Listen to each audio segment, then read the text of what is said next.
किसी ने बड़े कमाल की बात कही है कि जो प्राप्त है वही पर्याप्त है और जो संतुष्ट है वही इस दुनिया में सबसे बड़ा खुश है। एक छोटी सी कहानी एक प्रोफेसर की। प्रोफेसर साहब अक्सर क्लास में लेक्चर दिया करते थे। वो देखते थे कि सभी बच्चे ध्यान से सुनते भी हैं और उनके प्रश्नों के जवाब भी देते हैं, मगर एक स्टूडेंट लंबे समय से बड़ा उदास और दुखी मन से क्लासरूम में बैठा रहता था। एक दिन प्रोफेसर साहब ने उस स्टूडेंट को अपने रूम में बुलाया और उसकी उदासी का कारण पूछा।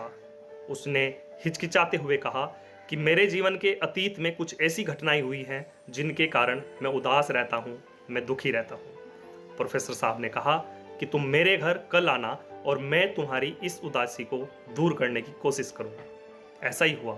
अगले दिन वो स्टूडेंट प्रोफेसर साहब के घर आया। वो बैठा। प्रोफेसर अंदर गए और उसके लिए शिकंजी बनाकर लाए। उन्होंने जानबूझकर उस शिकंजी में नमक ज़्यादा डाल दिया। जैसे ही शिकंजी उस स्टूडेंट ने पी, उसे नमक ज़्यादा लगा। प्रोफेसर साहब ने पूछा, क्या बात है? उसने कहा कि इसमें नमक ज़्यादा है।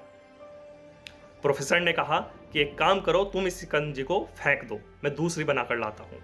उस स्टूडेंट ने कहा कि नहीं सर, आप एक काम कीजिए, इसमें चीनी ज़्यादा डाल दीजिए, इसमें मीठा ज़्यादा हो जाएगा, तो उस नमक का जो कड़वाहट है, जो स्वाद है, वो स्वतः ही कम हो जाएगा।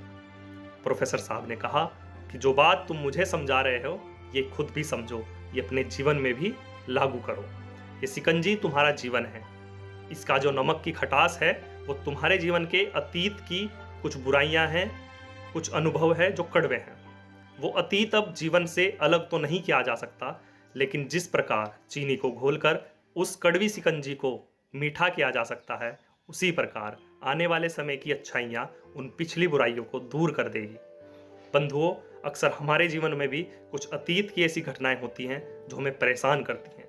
उन्हें हम दूर तो नहीं कर सकते, मगर आने वाले समय की अच्छाइयों को अपने जीवन में हम घोलेंगे तो हमारे जीवन की जो कड़वाहट है, हमारे जीवन की जो बुराई है, वो दूर हो जाएगी।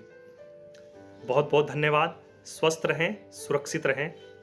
नमस्कार।